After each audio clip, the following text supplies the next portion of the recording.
Bonsoir Linda. Bonsoir. On était tous dans les starting blocks, Estelle, Ben oui, vous et moi, voilà, tous hop, et on a figés, démarré, là. vous êtes Voilà. là. Ça va? Eh bien, on y va, ça va très bien. Savez-vous que c'est la journée internationale de la langue maternelle? Eh oui, c'est une journée qu'a créée l'UNESCO il y a une vingtaine d'années pour promouvoir la diversité linguistique et l'éducation multilingue. Parce que notre langue maternelle, vous savez, c'est pas seulement une façon de s'exprimer, c'est aussi notre façon de nous représenter le monde.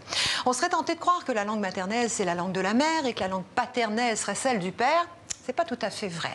La langue maternelle, c'est la première langue qu'on apprend, tout simplement. C'est la langue du berceau, de la famille, de l'entourage intime. Un Belge, par exemple, qui est né au Japon, mais qui est élevé dans un milieu francophone, a pour langue maternelle le français. Un Belge né en Belgique de parents japonais qui ne parlent plus que le français peut lui aussi considérer qu'il a le français comme langue maternelle.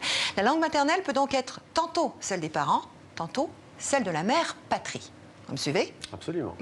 La langue maternelle, c'est la langue avec laquelle on va découvrir le monde, celle avec laquelle on va apprendre à penser et à structurer notre pensée. Chaque langue a ses structures.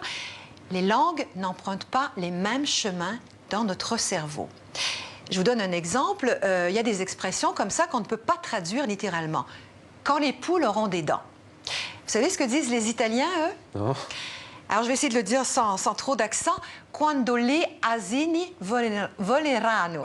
Quand les ânes voleront. Quand les ânes voleront. Voilà, c'est la même idée, mais deux façons différentes de l'exprimer. Notre langue maternelle, notre langue maternelle reflète notre vision du monde.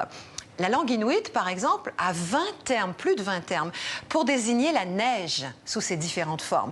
Ces distinctions-là, elles n'existent pas dans les autres langues parce qu'elles ne renvoient pas à une réalité connue ailleurs dans les autres langues.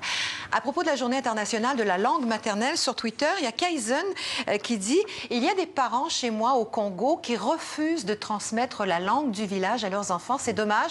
Tu ne peux pas donner des codes à l'enfant en cas de danger. » La langue maternelle, c'est le socle sur lequel l'identité se construit. C'est la langue avec laquelle on prend notre premier biberon, on reçoit nos premiers câlins. C'est la langue de l'affect, des sentiments, des émotions. Moi, je suis québécoise. Ma langue maternelle, c'est le français du Québec. Et bien, je ne peux pas m'exprimer, exprimer ma colère comme les Français le font en France. Quand je me fâche, tabarnak, c'est en québécois. J'en étais sûr. Ben, il fallait bien que je le montre. D'après l'ONU, à toutes les 2 semaines, une langue disparaît dans le monde. Ça veut dire qu'à toutes les 2 semaines, une vision du monde disparaît et emporte avec elle un patrimoine intellectuel, culturel. D'ailleurs, pourquoi patrimoine et pourquoi pas matrimoine? Pourquoi mère patrie et pas père matrie? Alors, je vous propose qu'on se mette d'accord. Sans aucune animosité pour la langue maternelle, je suggère qu'on change l'intitulé. Je propose langue parentale, et ce, dans toutes les langues du monde. Ça me va, parfait, Linda. Langue parentale, ça nous va. Merci beaucoup.